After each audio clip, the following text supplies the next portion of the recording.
Leitura inicial. Pedir só por reverência à palavra de Deus, que a igreja poste-se em pé.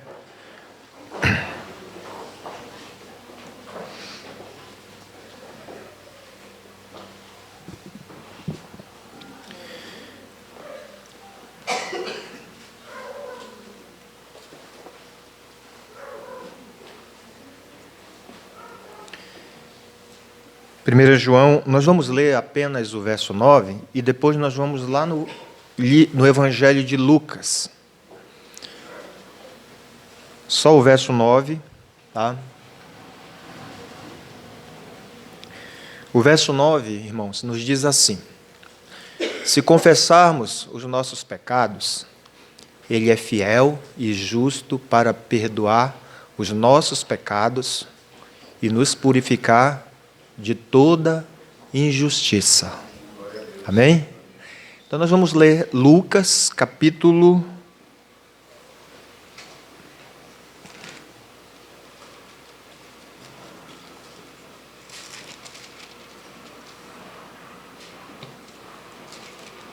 1,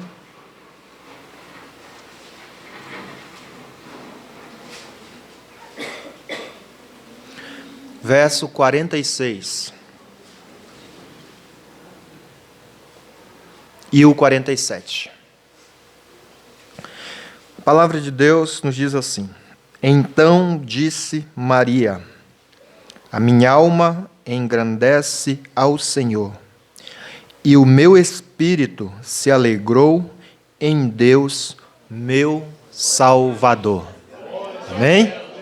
Glória a Deus. Poder assentar, amados.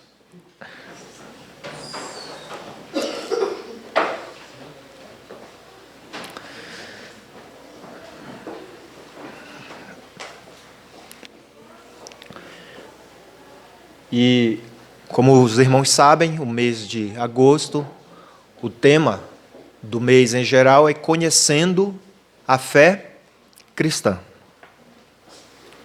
E o subtema de hoje é meu Jesus, meu Salvador. Irmãos, não dá para falarmos desse assunto se não for com base na palavra de Deus e na base do texto proposto, que é o Evangelho de João.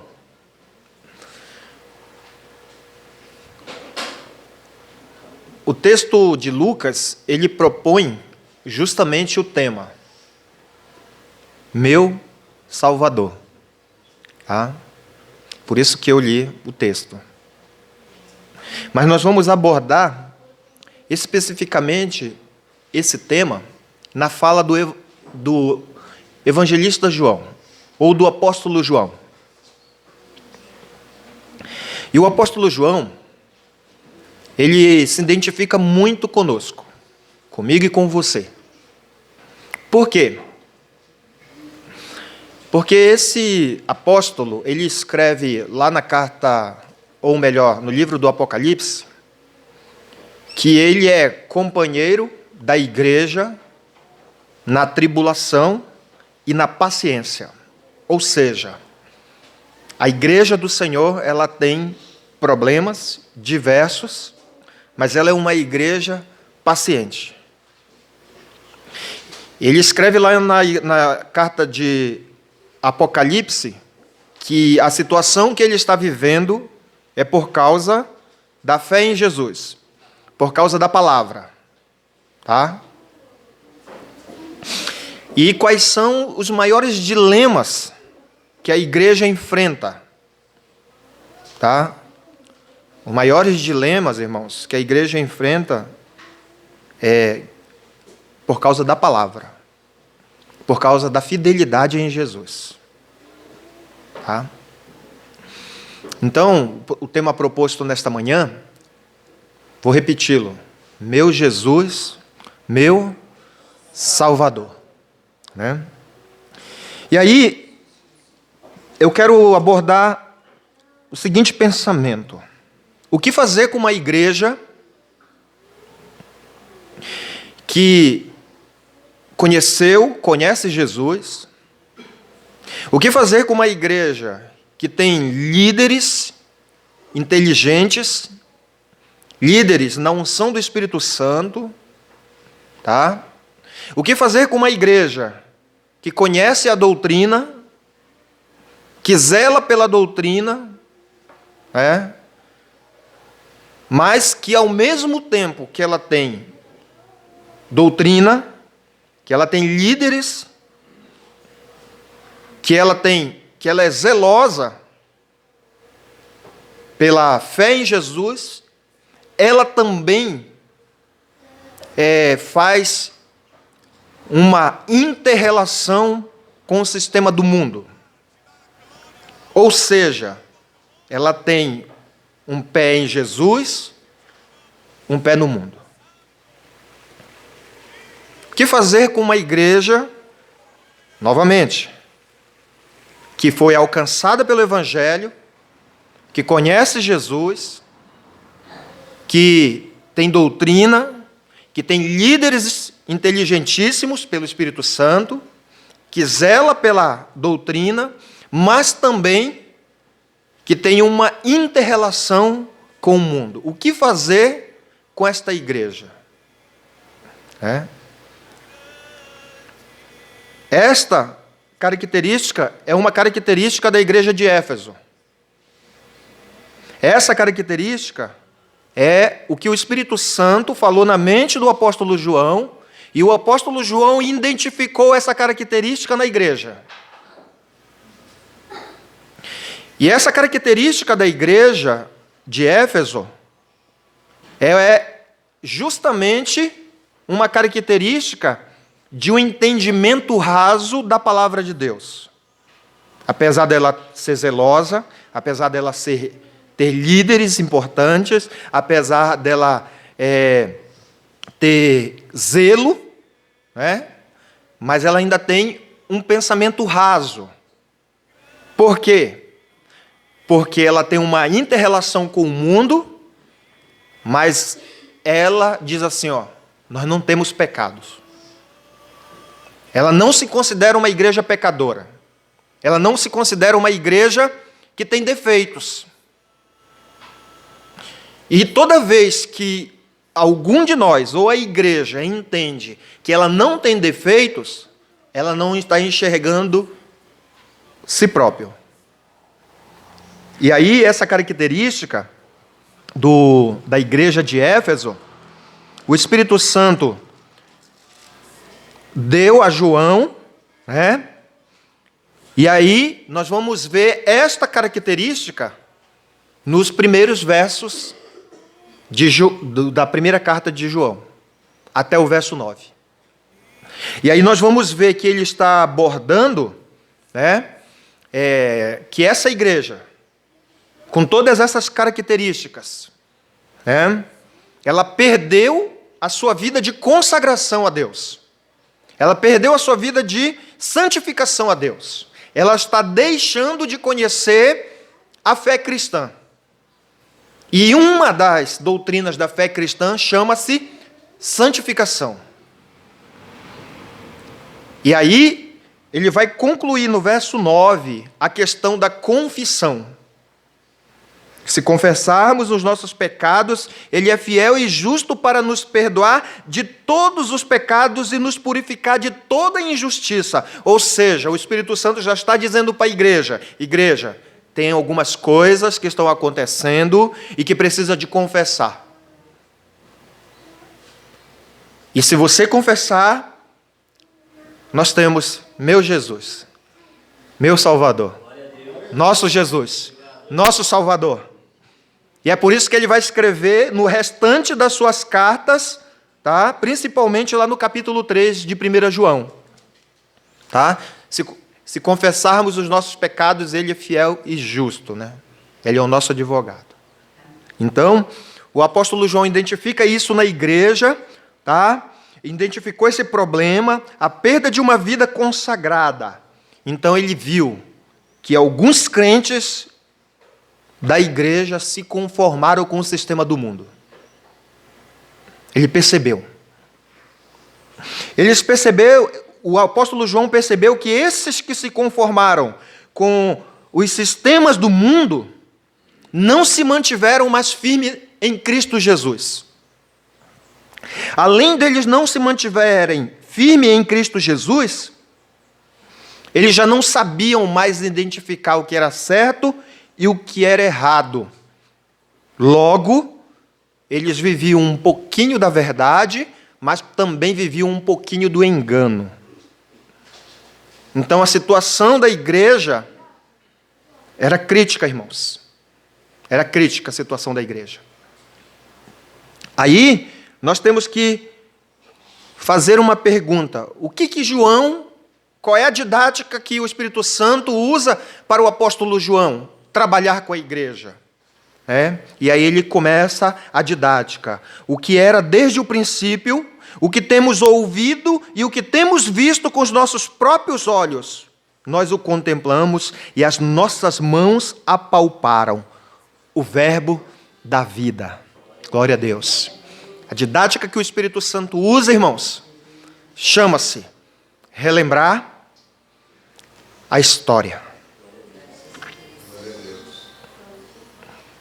É a mesma didática do Antigo Testamento. Quer ver? Abra sua Bíblia em Deuteronômio. Deuteronômio, capítulo 6. Abra sua Bíblia aí. Tá? Então, o que fazer com uma igreja que tem líderes, que tem zelo, tá? Que zela pela doutrina, mas também ela está com inter-relações com o sistema do mundo. O que fazer com crentes que já não se mantêm firmes na fé, já não sabe mais o que é verdade e engano, tá? O que fazer com essa igreja? O Espírito Santo usa aquela didática, que é, vamos dizer, conta a história. Capítulo 6, versos 7 e 8. Olha que o Deus que atua no Antigo Testamento é o mesmo Deus que atua no Novo. Tá? Ensine com persistência os seus filhos, converse sobre eles quando estiver sentado em casa, quando estiver andando pelo caminho, quando se deitar e quando se levantar. Ou seja, qual é a didática, irmãos? Lembrar, ensinar. E pessoalmente. Então o que João diz lá? Ele diz assim: olha, preste atenção em nós. Preste atenção em mim que sou líder. Eu estou aqui não por causa de mim mesmo. Eu estou aqui porque eu estive com Jesus. Eu vi. Eu toquei nele. Nós contemplamos tudo o que ele fez. É a mesma coisa que o Espírito Santo está dizendo lá no Antigo Testamento para os pais. Olha, pais, vocês são exemplos para os filhos. Assim como um pai senta e conversa com seu filho, seja o exemplo dele. João está sendo esse pai para a igreja. Está mostrando para a igreja quando a igreja não entende mais, quando o filho não entende mais, quando o filho não sabe discernir entre verdade e engano, quando o filho precisa de orientação, precisa de uma norma, precisa de discernimento. Quem é a referência? Pais. Entendeu?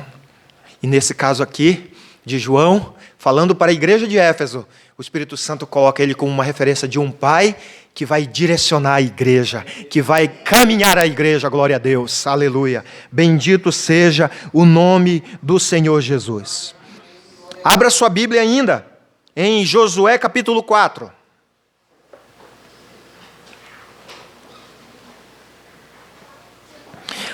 A questão da referência. A questão de entender quem é a referência. Que significado isso tem? Lá em Josué capítulo 4, e conta a história, da travessia do Jordão. E aí, Deus disse para Josué, para tirar 12 pedras do meio do rio Jordão E ainda, né? Você vai passar pelo caminho seco. Certo? E aí, olha o que o texto nos diz. Tá? Capítulo 4, verso 4. Chamou, pois, Josué os 12 homens que escolhera dos filhos de Israel, um de cada tribo, e disse-lhes: passai diante da arca do vosso Deus, ao meio do Jordão, e cada um levante sobre o ombro uma pedra, segundo o número das tribos dos filhos de Israel, para que isto seja por sinal entre vós, e quando vossos filhos no futuro perguntarem, dizendo: o que significam essas pedras? Então lhes direis que as águas do Jordão foram cortadas diante da arca da aliança do Senhor. E em passando ela, foram as águas do Jordão cortadas. Entendeu?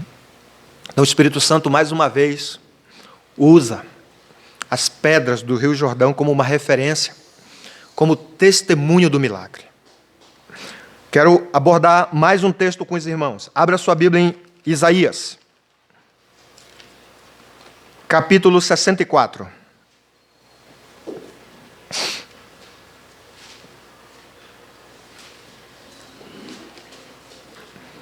Isaías capítulo 64 também vai dar a mesma didática que João está escrevendo para a igreja, lá de Éfeso.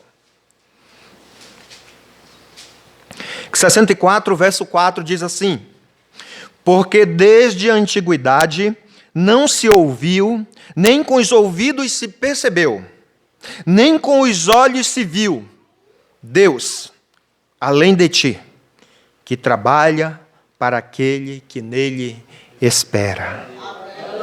Glória a Deus.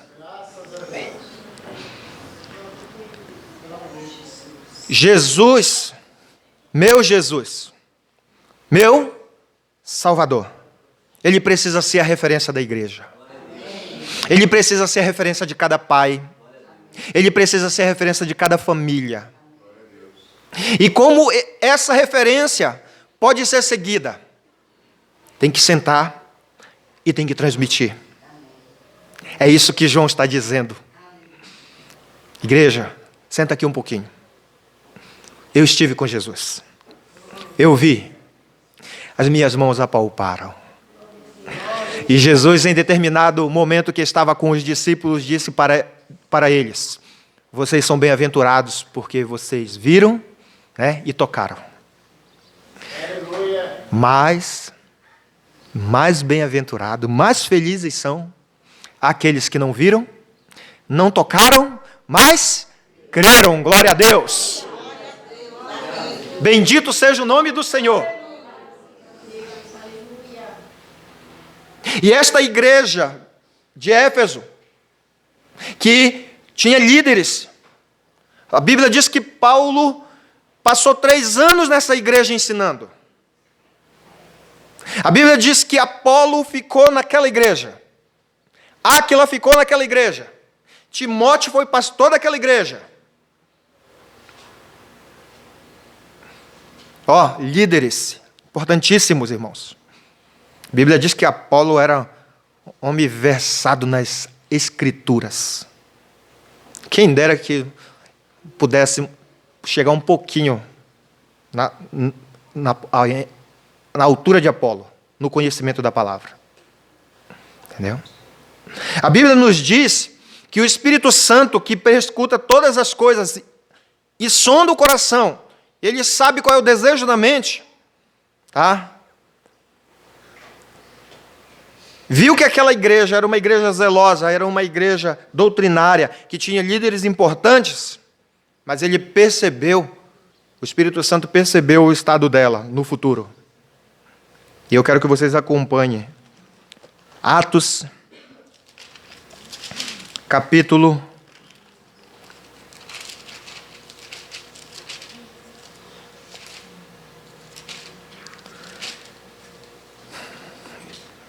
20.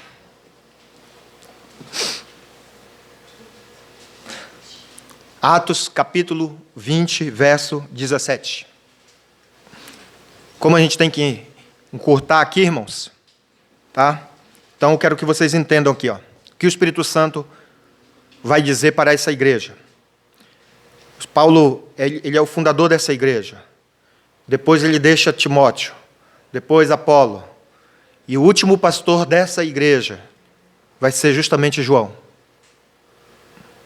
Antes de ser preso, por causa da palavra. Tá?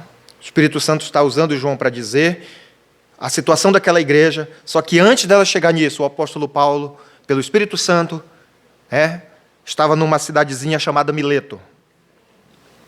Ele convoca todos os presbíteros da igreja, que são os responsáveis por doutrinar a igreja, zelar a igreja, comandar a igreja com sabedoria. E ele diz assim, ó, de Mileto mandou a Éfeso chamar os presbíteros da igreja. E quando esses se encontraram com ele, disse-lhes, vós bem sabeis como que me conduzi entre vós em todo o tempo, desde o primeiro dia em que eu entrei na Ásia, servindo o Senhor com humildade. Olha só, irmãos. Em primeiro lugar, aquele que confessar o seu pecado, né? Ele é fiel e justo.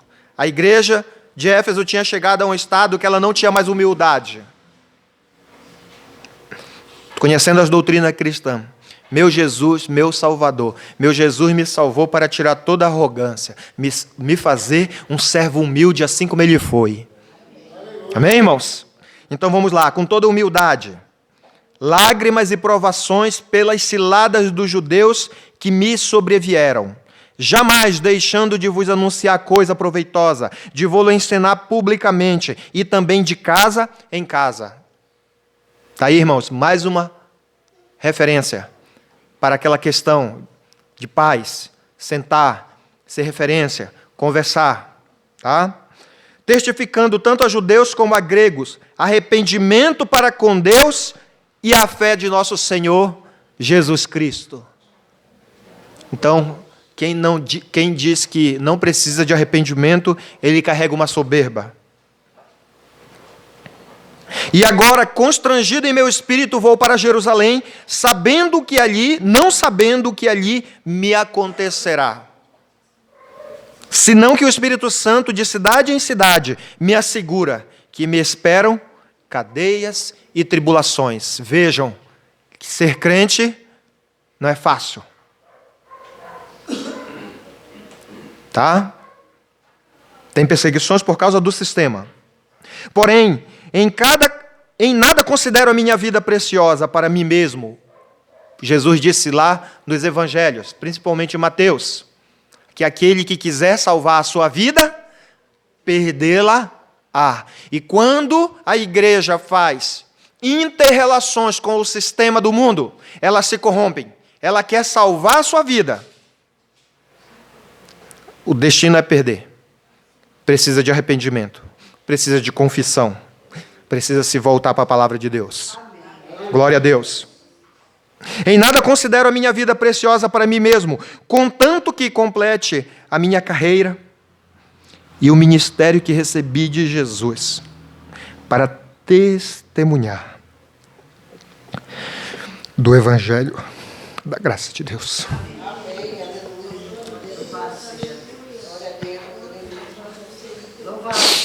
Deus chamou a igreja para testemunhar do Evangelho. Cada momento que a gente se cala e deixa de desempenhar o ministério que o Senhor entregou nas mãos, também estamos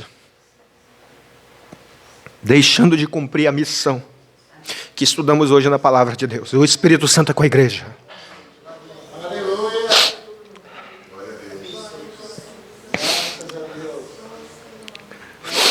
Agora eu sei, todos vós,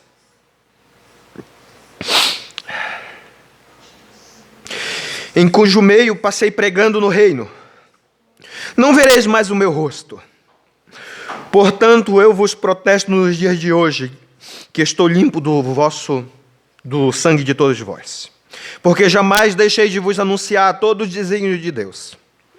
Atendei por vós e por todo o rebanho sobre o qual o Espírito Santo vos constituiu bispos, para pastoreardes a igreja de Deus, a qual ele comprou com o seu próprio sangue. Veja a convicção que o apóstolo vai dizer pelo Espírito Santo. Eu sei que depois da minha partida, entre vós penetrarão lobos vorazes, que não pouparão o rebanho, e que dentre vós mesmo, coisas pervertidas para arrastar os discípulos atrás dele. Portanto, vigiai, lembrai-vos do que, por 3 anos, noite e dia, não cessei de admoestar com lágrimas a cada um.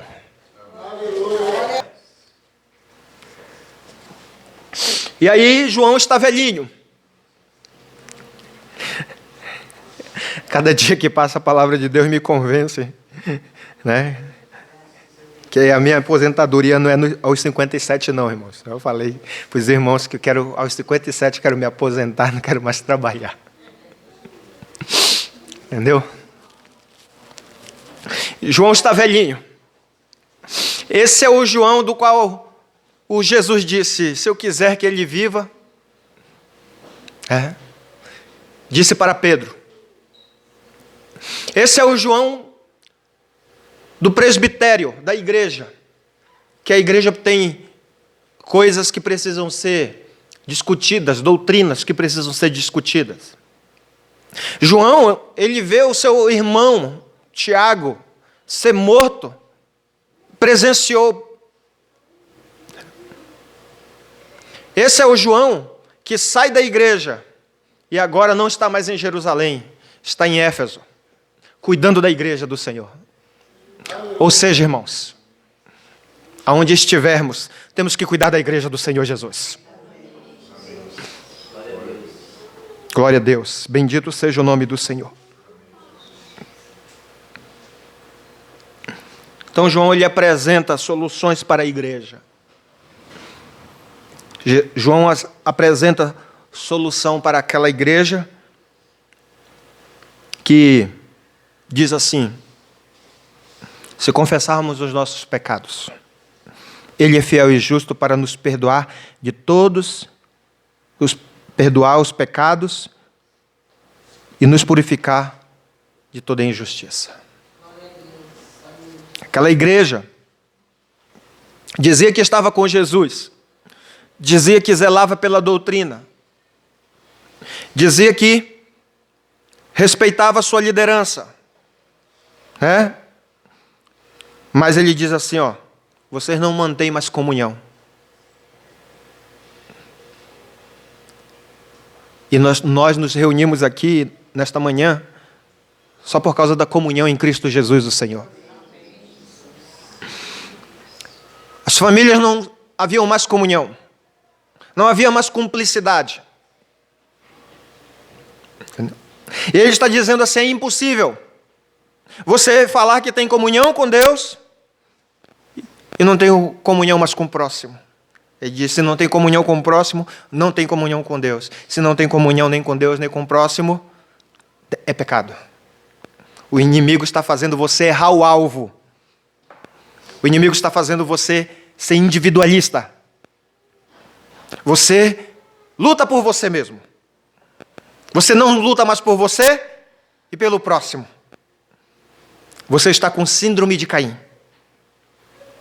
Se estiver nesse estado. E qual é a síndrome de Caim? Sou eu, por acaso, o guardador do meu irmão? Biblicamente, nós somos, irmãos, responsáveis uns pelos outros. Glória a Deus.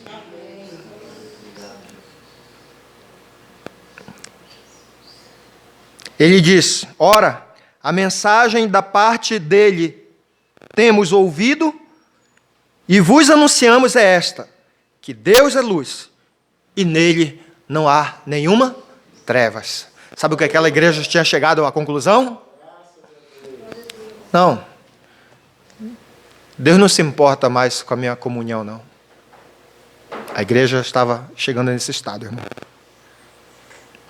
Se dissermos que mantemos comunhão com Ele e andarmos nas trevas, mentimos e não praticamos a verdade.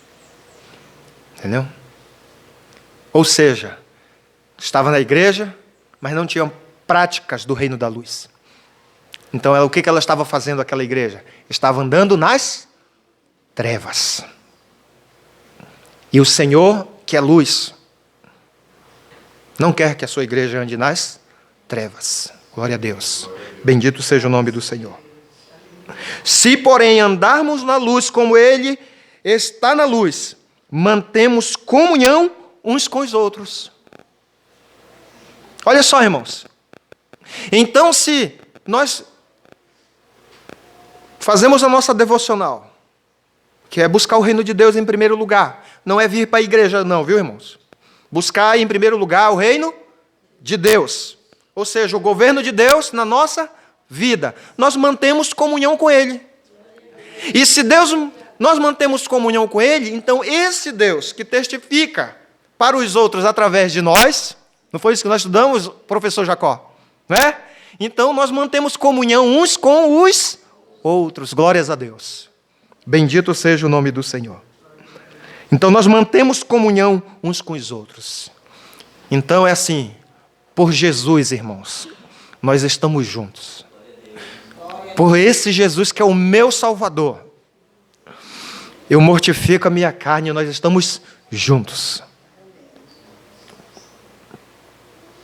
Mantemos comunhão uns com os outros. E o sangue de Jesus, seu Filho, nos purifica de todo pecado. Entendeu? Então o que nós precisamos? Comunhão com Deus, comunhão com os irmãos, comunhão com a igreja. Mas temos que estar atentos, percebendo que nem sempre aquilo que falamos ser, realmente praticamos.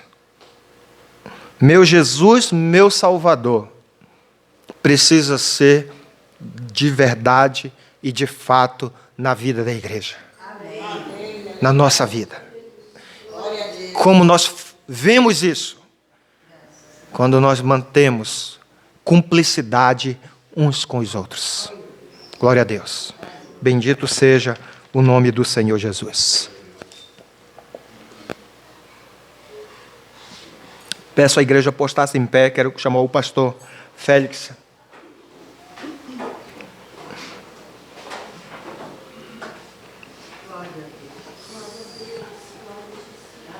Glória a Deus.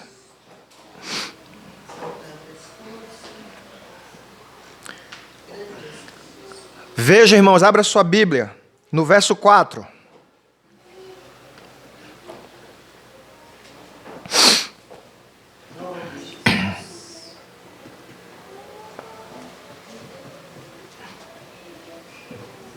Estas coisas, pois, vos escrevemos, para que a nossa alegria seja completa. Ele não fala minha alegria. Ele fala nossa. Nossa alegria. Entendeu? Então, em primeiro lugar, nesta manhã, Jesus, meu Jesus, seu Jesus, nosso Jesus, Ele é o nosso Salvador? Amém? Se estivermos em algumas condições dessas, precisamos confessar. Ele perdoa, irmãos. Ele perdoa. Ele não só perdoa, como Ele lhe purifica. E cada dia que somos purificados, nós temos mais acesso ao Senhor. Estamos mais pertinho dEle, porque a igreja em santificação, cada dia mais se aproxima do Senhor Jesus. Vamos orar, irmãos? Vamos nos apresentar ao Senhor? Esta igreja, Vila Carolina, que conhece a fé cristã, o Senhor tem colocado, não só agora, mas desde o passado tem colocado líderes nessa igreja. Glória a Deus. Ela tem zelo pela doutrina.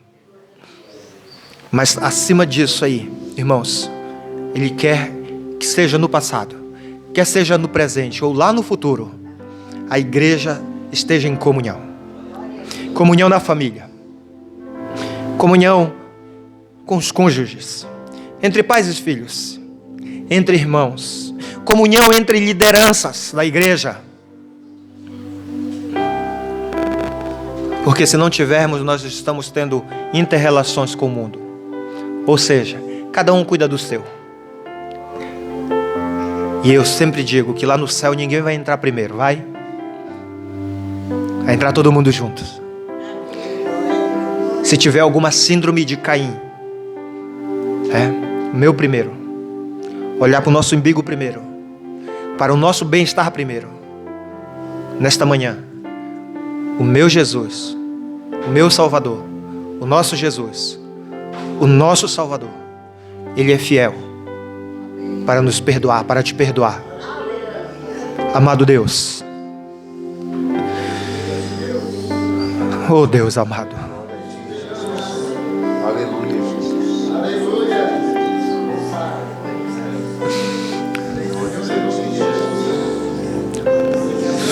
santo é o teu nome, Senhor. Senhor desta igreja, Senhor, que comprou esta igreja, Pai amado, o sangue do poder do teu Espírito Santo, Senhor bendito. Senhor meu Deus, que nesta manhã, Senhor, possamos nos humilhar na tua presença, Senhor meu Deus. Possamos, Senhor meu Deus, reconhecer, Senhor, muitas vezes a nossa dureza do nosso coração, Pai amado, a resistência, Senhor meu Deus. Mas que possamos, através da tua palavra hoje e da ação do teu Espírito Santo, mortificar a nossa carne, Senhor meu Deus. Coloque palavras nos nossos lábios, para que possamos chegar cada dia mais na comunhão, Senhor meu Deus, daquilo que tu desejas para a tua igreja, Senhor. Meu Jesus, meu Salvador, nosso Jesus, nosso Salvador, conduza-nos, Senhor meu Deus. Conduza-nos, Senhor. Amém, Senhor.